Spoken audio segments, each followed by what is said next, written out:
ارفع ارفع صوتك أيها الكردي، فيك شموخ، ارفع رأسك للسماء عالي. اصرخ يا حفيد صلاح الدين، كتب عليك الشهادة منذ فجر التاريخ والصمود بالنضال. اصرخ وادحر المحتل، كن مشعلا، كن فتيلا للنار.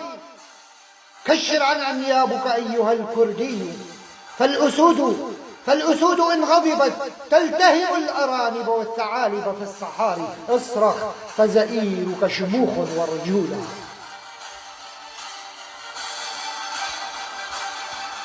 اصرخ فزئيرك شموخ ورجولا.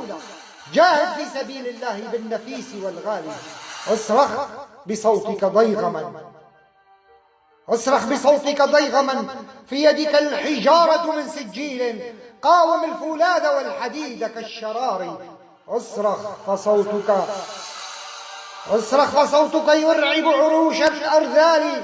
اصرخ واكشف عورات المتأسلمين وجهادهم الكاذب من تحت الستار.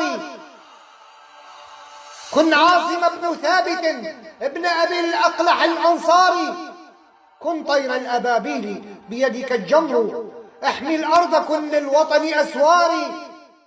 ارميهم بحجارة من سجيل فاجعلهم كعصف مأكول. فتت الصخرة بالفولاذ فاجعل الصخر رمال.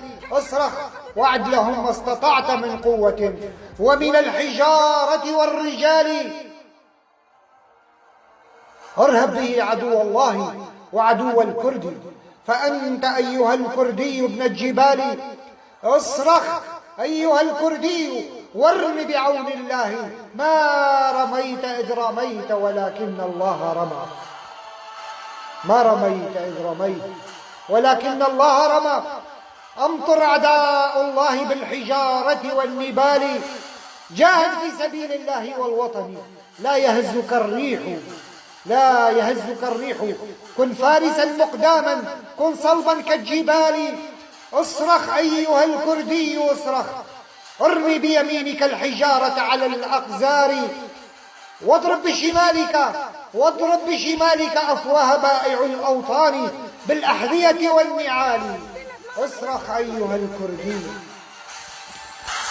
اصرخ أيها الكردي، واضرب بشمالك أفواه بائع الأوطان بالأحذية والنعال. اصرخ أيها الكردي، مهما تصرخ ومهما ترمي ستبقى في قاموسهم خنزيرا، ستبقى نصرانيا إسرائيليا انفصاليا، فأنت المرتد كالشاتة مذبوح بيد الجزار. اصرخ أيها الكردي، فجدد لنا عهد صلاح الدين، كن من أتباع رسول الله.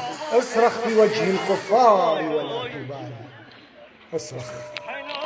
اصرخ أيها الكردي ولا تبالي.